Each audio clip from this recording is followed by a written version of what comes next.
mi gente linda, estamos esperando esta noche a las 9 de la noche que el presidente de Estados Unidos dé su segunda alocución, su primera de este segundo mandato, eh, del Estado de la Unión.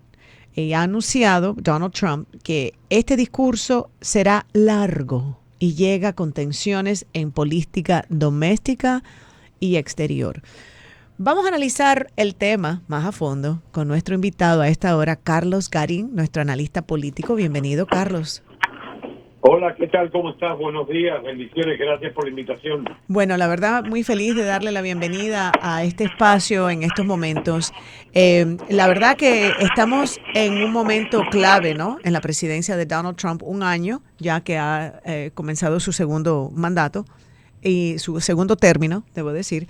Y está pasando mucho, hay descontento en el país, hay descontento por la economía, hay descontento entre algunos por la forma en que la administración ha llevado a cabo sus políticas de inmigración, aunque ha sido muy exitoso en el sentido de controlar la frontera. Sí ha habido otras cosas que ha anunciado el Departamento de Seguridad Interna, que it doesn't sit well, como dicen en inglés. Como que no es del todo del agrado de los votantes y lo están mostrando en las encuestas. ¿Cómo ve usted el mandato, cómo ve usted la situación del presidente Donald Trump esta noche específicamente, donde se va a pronunciar ante todo el Congreso y el país? Bueno, yo veo muy positivo, yo estoy muy positivo con eso. Realmente tiene algo que mostrar el presidente Trump. Creo que su discurso es un discurso, como ha sido él hasta ahora, constructivista, donde va a hablar de los logros que se han tenido, lo que ha superado Estados Unidos, a dónde nos ha posicionado. Y creo que esto es lo más importante, y sobre todo en este momento que estamos viviendo con tanta basura que está saliendo de corrupción y de mil cosas. Creo que sí, necesitamos un discurso más que conciliatorio con la izquierda. Creo que es un discurso conciliatorio con la nación. Qué interesante. Como una respuesta a lo que la nación necesitaba desde hace tanto tiempo en esta recuperación que estamos viviendo, por ejemplo, la recuperación económica, y aquellos que no la quieran ver, pues bueno, no hay peor ciego que el que no quiera ver. Claro. Nosotros tenemos, por ejemplo, que recibimos un déficit comercial en el año 2024 de 950.500 millones de dólares, y posteriormente ya para el primer año del gobierno del presidente el déficit comercial sería reducido en 19.000 millones, que es mucho dinero, y creo que es algo que hay que reconocer, pero más allá de eso es algo que tenemos que vivir. Es importante para nosotros vivirlo, disfrutarlo y sobre todo apoyar todo lo que sea constructivo para América. Y eso es lo que Carlos, tiene que pensar la gente, más allá del partidismo. Y yo sé que muchas personas obviamente apoyan al presidente, obviamente lo eligieron, pero hoy por hoy él tiene en las encuestas, hay una gran desaprobación, especialmente en lo que es economía e inmigración, como había detallado. ¿Tú crees que esto es una cuestión de que, por ejemplo, la economía y los aranceles y toda esta política que el presidente ha implementado llevan tiempo para ver el fruto, y que en la inmigración, en estos dos temas, ¿tú crees que aquí hay un problema de mensaje, de comunicación, de la forma en que el gobierno tal vez se está proyectando? Bueno, yo creo principalmente que la forma en que, como lo planteas, ¿no?, en que hay dos problemas que mucha gente no está en contra. Mira, no creo que haya mucha gente en contra realmente, y te lo puedo demostrar. Eso es como las grandes manifestaciones, ya que tocaste el tema de inmigración, estas grandes manifestaciones migratorias en contra de la inmigración. Yo te voy a hacer una pregunta: ¿cuántas personas en la máxima, la más grande que se ha dado, salieron a manifestarse? Claro, tal vez unos miles. Estamos hablando, yo te regalo, salieron en la más grande, que fue con el No King, alrededor de 500,000. Yo te regalo 2 millones.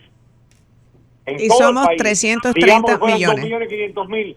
¿Sabes cuántos votaron por Trump? 82 millones. O sea, ¿de qué estamos hablando? Qué interesante. De menos del 0,1%. Ponerlo de esa forma. Entonces no son mucha gente, es mucha manipulación lo que hay.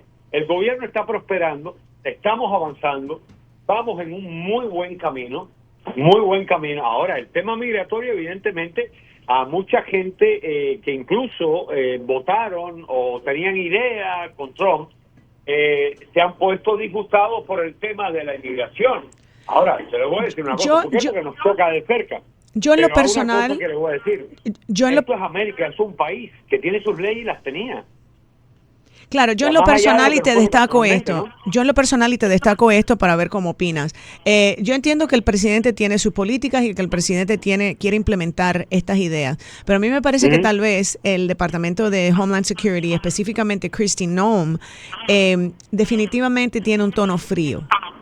Y yo no sé si eso pudiera ser más, con un tono más humano. No sé, se me ocurre a mí que tal vez eso ayudaría mucho a la percepción del gobierno de Donald Trump. Digo, estoy de acuerdo contigo hasta cierto punto. Yo creo que el tema fundamental, más que todo, no es que tenga un tono o deje de tenerlo, sino que sencillamente él dice y hace las cosas lo que otros presidentes no lo hacían. Y la prensa lo ataca por todo lo que haga, sea bueno, malo, regular, porque aquí el problema no es América. Aquí el problema es derrocar a Trump. Eso no, es lógico. Entonces, no importa lo que él diga o cómo lo diga. Tal vez puede ser que alguien con sensibilidad lo vea de esta manera. Ahora yo le pregunto a la misma gente de la sensibilidad, ¿dónde estaba esa sensibilidad cuando Bill Clinton deportó más de 12 millones de personas, o cuando Obama deportó más de 7 millones de personas, o cuando Biden deportó más de 5 millones de personas, o cuando George Bush deportó casi 8 millones de personas? Ahí no había sensibilidad.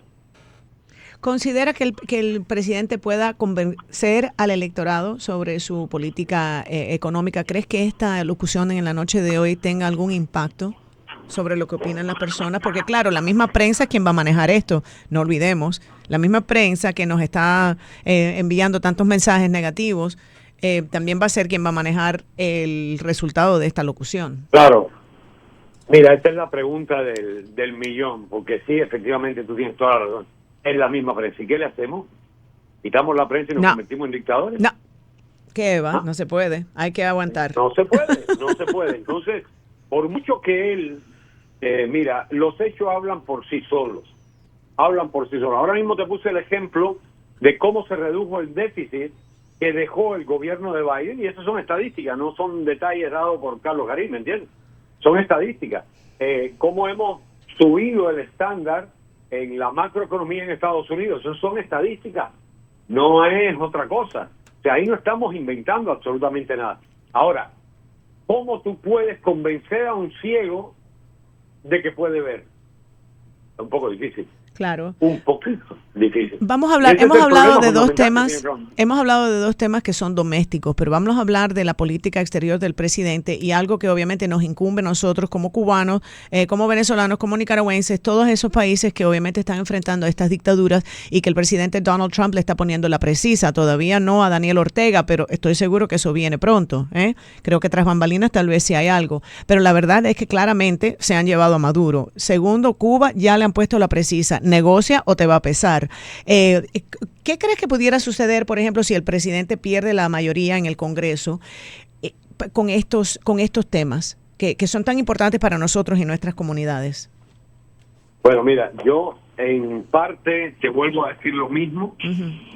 Esto es una nación soberana en la que nosotros vinimos prestados, en primer lugar, que tiene su política, tiene sus ideas, tiene sus leyes, tiene su constitución, que las tuvieron siempre antes de nosotros llegar. Y no somos quienes para violarlo. Ahora, evidentemente, cuando se personalizan los problemas y se hacen de uno se apropia de ellos, pues entonces nos molesta lo que hace América. ¿Y por qué no nos sumamos mejor a lo que es América y lo que América nos brindó? O más bien, lo que nosotros vinimos a buscar a América. No querer cambiar a América. Ahora, ¿va a perder? Yo no creo que perdamos ni el Senado ni el Congreso. No va a pasar. ¿No crees? Todo el mundo nos habla del lado de Trump, pero ¿tú crees que él va a desafiar todo lo que ha sucedido históricamente? ¿Ah? ¿Crees que él va a desafiar lo que ha ocurrido históricamente? Que normalmente el presidente, o sea, el partido del presidente pierde la mayoría en la... Mira, Pero interesante que creas que, o sea, que haya que rompa con la historia y que el Congreso se mantiene republicano. Ajá. ¿Y qué opinas acerca de esta contienda de que de María Elvira Salazar, que ahora pudiera tener a un contrincante muy conocido, obviamente, el señor Elliot Rodríguez, que había sido presentador local del noticiero de CBS, el Canal 4?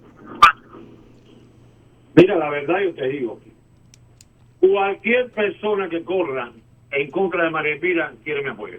A ver, ¿por qué? ¿Qué te puedo decir? ¿Por qué? Porque María Elvira es este tipo de político que se acuerda del problema del comunismo en Cuba solamente cuando vienen las elecciones. Y la gente le pasa factura. La gente, el pueblo le pasa factura porque son muchos años ya que después desaparece y se acuerda justo cuando no tiene que contar.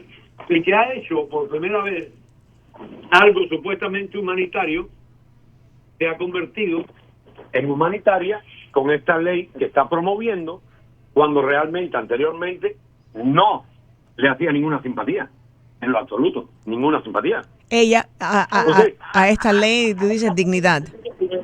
Ajá, la ley dignidad. Ella que le está apostando a la publicidad utilizando a los hispanos, nada más que eso, porque hasta ese momento no le había interesado. Y claro, y lo dice porque ella sabe que no tiene el apoyo, porque todos sabemos que no hay apoyo para esta medida y la sigue promoviendo. Es por eso que... Ajá. Así mismo es.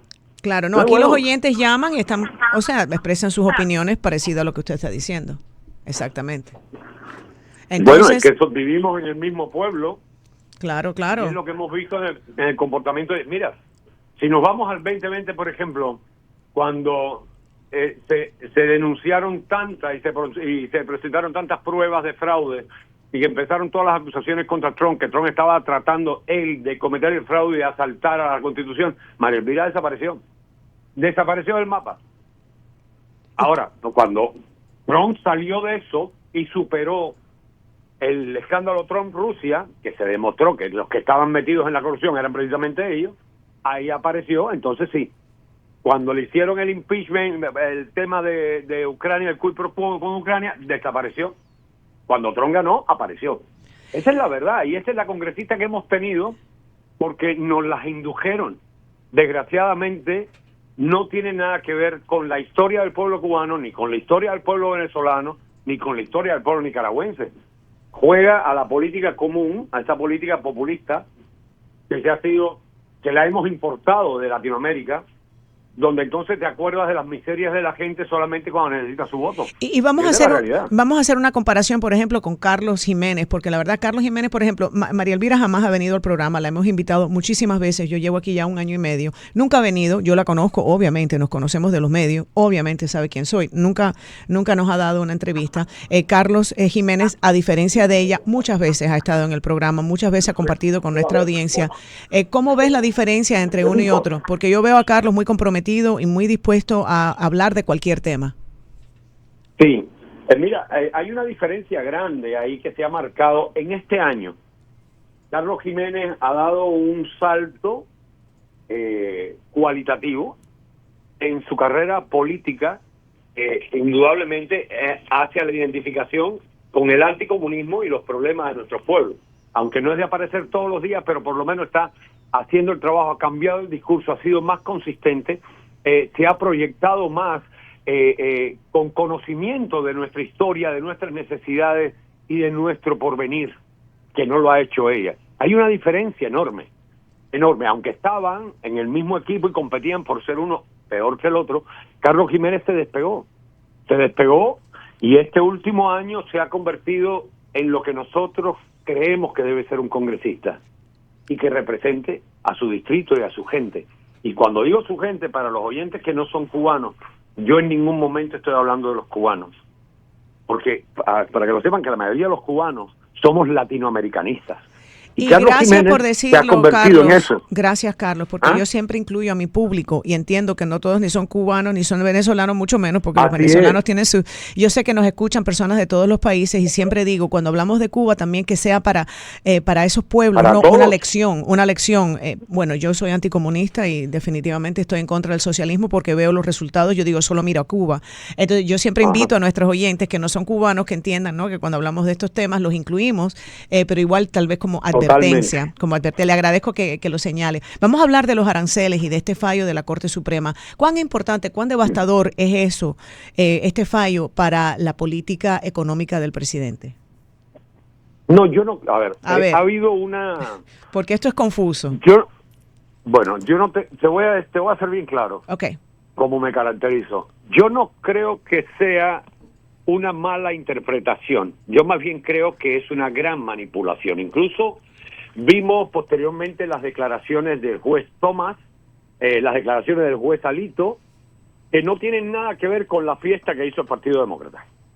O sea, al presidente Trump, al gobierno, no le han prohibido los aranceles. Primero, no se lo pueden prohibir porque sería inconstitucional, porque el presidente está investido de esos poderes. En primer lugar, ¿cuál es el puesto del presidente? Ejecutivo. Ya nada más con la nomenclatura queda bien claro. Él es el que ejecuta. Ejecuta la política económica, ejecuta la política migratoria, ejecuta la política comercial, ejecuta la política de defensa. Él es el ejecutivo. Además, las cosas, esto que pasó ahora, que fue la izquierda buscó una rajadura para poder presentar y llegar, que me parece una burla ya, que han tomado la Corte Suprema como si fuera un puchimbá, porque todo lo hacen intencionalmente para ganar tiempo, porque saben que va a llegar a la Corte Suprema, ganen o pierdan, como los 97 casos de Trump de estos 4 años pasados. No importa, pero mientras tanto ganaron tiempo desprestigiando al presidente, se metieron 6 meses creando una animadversión del pueblo hacia el presidente,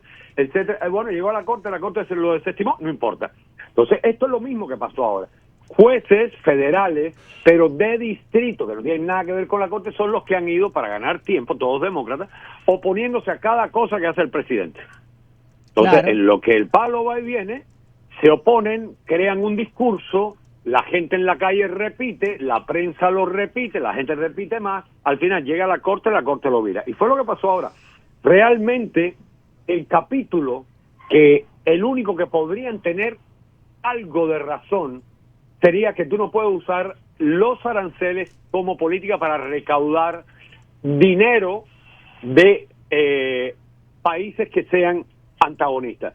Pero eso no es lo que está pasando. Nosotros estamos aplicando el capítulo 122, estamos aplicando el capítulo 324, 325, que hablan, pero además están en la historia. Esto lo usó Roosevelt, esto lo usó Johnson, esto lo usó Kennedy, esto lo usó Nixon, que son medidas para proteger al país. Cuando existe un desbalance comercial, hay una competencia desleal. No puede ser que los negocios que hicieron esta gente, y por eso les pesa, que hicieron, por ejemplo, con el campo el grupo de países de la Comunidad Económica Europea, manejados en aquel entonces por la Merkel y compañía, todos socialistas. Entonces habían prebendas hacia ellos con promesas que redundaban en retorno de capital. Entonces, ¿qué pasa? Esta gente tenían una cantidad de aranceles, por ejemplo, Alemania, 250% sobre Estados Unidos, o el balance comercial, perdón, de 250 contra 50. O sea, nosotros teníamos un desbalance de 200. Entonces, esto es lo que nos puede pasar. Tiene que haber equidad, tiene que ser equitativo. Si yo te permito importar a Estados Unidos 100, tú tienes que darme por lo menos la posibilidad de exportar por ley a tu país entre 90 y 100. El tema es confuso y la verdad son en contra de Estados Unidos. Como la maquinaria del mensaje, ¿no? El demócrata está tan fuerte porque estamos a meses de las elecciones de medio término. Obviamente ese es un tema que lo están explotando como una derrota para el presidente. Volvemos a lo que es el mensaje. Pero fíjate que el mensaje es bien claro. Es una derrota para el presidente cuando realmente los aranceles siguen, no hay ningún problema.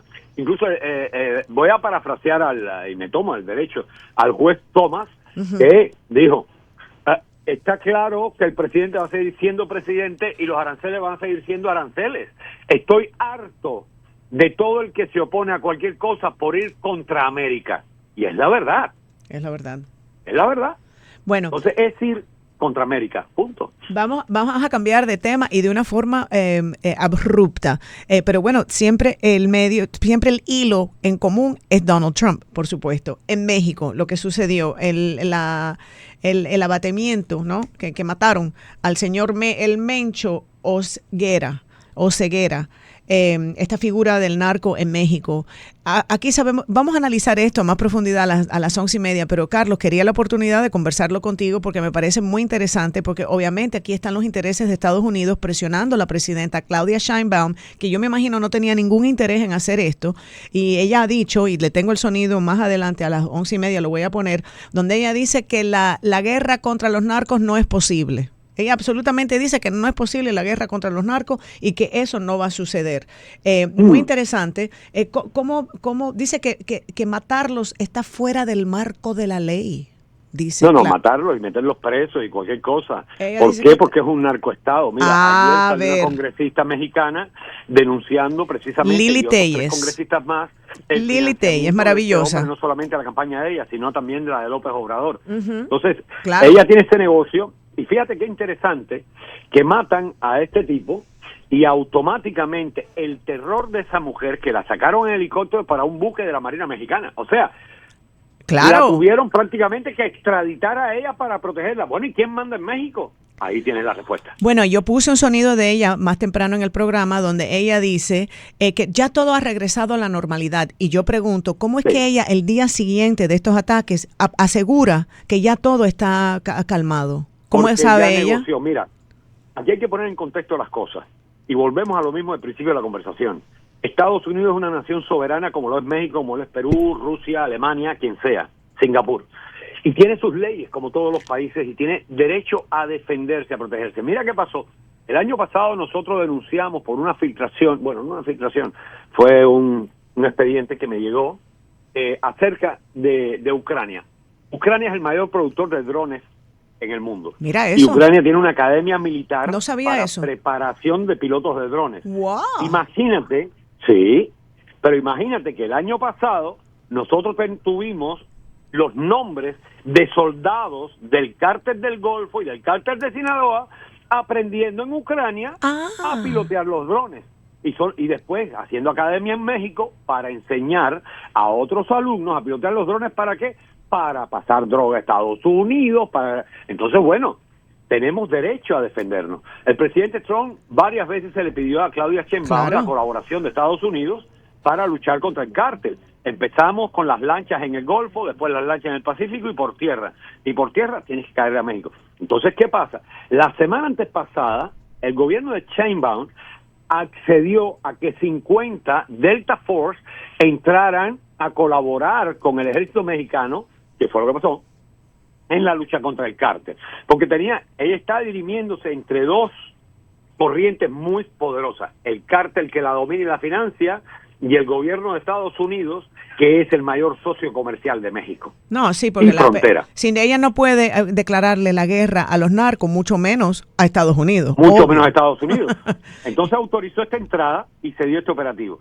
Matan a este hombre y ahí se demuestra la naturaleza bien clara que la calificó Donald Trump de narcoterrorista a esta gente. ¿Qué fue lo que hicieron? Como revancha, atacar el aeropuerto de Guadalajara, lo incendiaron, destrozaron, acabaron con todo y empezaron a matar gente por la calle. Claro. Eso me recuerda, yo estaba en México en el año 85 y cuando atrapan a Carol Quintero y a Don Neto, que eran los capos de Tutucapi, de la mafia allá en México. Los atrapan, pero antes de atrapar a Don Neto, matan a la mujer de él y a la niña, los militares, creyendo que venía el tipo en el carro. Pero la nana sobrevive, la nana lo dice, y empiezan entonces a asesinar gente en la calle. Lo mismo, asesinar gente en la calle en revancha por lo que el gobierno hizo. Entonces, estamos en una etapa que se ha desdibujado el tema del derecho, el tema de lo que es justo, de lo que es justicia, porque entonces esta gente pueden asesinar, pueden robar, pueden saquear, pueden hacer lo que quieran, pueden violar y tienen cortes para defenderlos. desgraciadamente demócratas, estos mismos jueces federales de los estados. Pero sin embargo, si tú nada más sales a la calle, como lo vimos y lo vivimos aquí, tú lo viviste, con una Biblia, a hablar de fe, hablar de Jesús y hablar de la vida, entonces a ti te arrestan. El malo eres tú y eres un fascista, eres un redneck, eres un cristiano supremacista, eres cualquier cosa. Cuando realmente quienes aplican el fascismo, literalmente, en toda la expresión de la palabra y el concepto, son ellos. Son ellos. Bueno, los nazis eran socialistas, ¿no? Totalmente, el Partido Nacional Socialista Alemán. Y muchos por ahí. Qué placer conversar contigo, Carlos Garín. La verdad que me quedaron por fuera muchos temas. Irán, que es algo tan importante, la verdad que yo lo he ignorado porque, bueno, me lleva la corriente de los países latinos. Lo que pasó en México fue muy grande. Claro, quería tocar el tema de Cuba contigo y la posibilidad de que eso se interrumpiese si es que este gobierno de Trump no tiene el poder si es que pierde fuerza con el Congreso en las elecciones de medio término. Ha sido un placer conversar contigo y que se repita pronto. El placer todo mío, a las órdenes, cuando quiera. Muchas bendiciones a ti y a tu programa. Amén. Gracias a ti, Carlos Garín, analista político. Gracias por estar con nosotros. Amigos, pero vamos a seguir hablando de México y vamos a ver, van a escuchar en las palabras de la misma Claudia Sheinbaum, como ella dice, que no vamos a la guerra con los narcos porque matarlos está fuera del marco de la ley. Ay, Claudia, ¿cuántos desafíos tiene en estos momentos que afrontar esa presidenta de México? Regresamos y conversamos con Ed Vidal. Él es columnista de El Independent. Y vamos a hablar de este tema, de cómo mataron exactamente al Mencho y esa mujer que estuvo de por medio, cómo es que llegaron a él, la inteligencia de Estados Unidos. Bueno, hacemos una breve pausa, regresamos enseguida. Están conectados con Sandra Peebles en América Radio 1260 AM 94.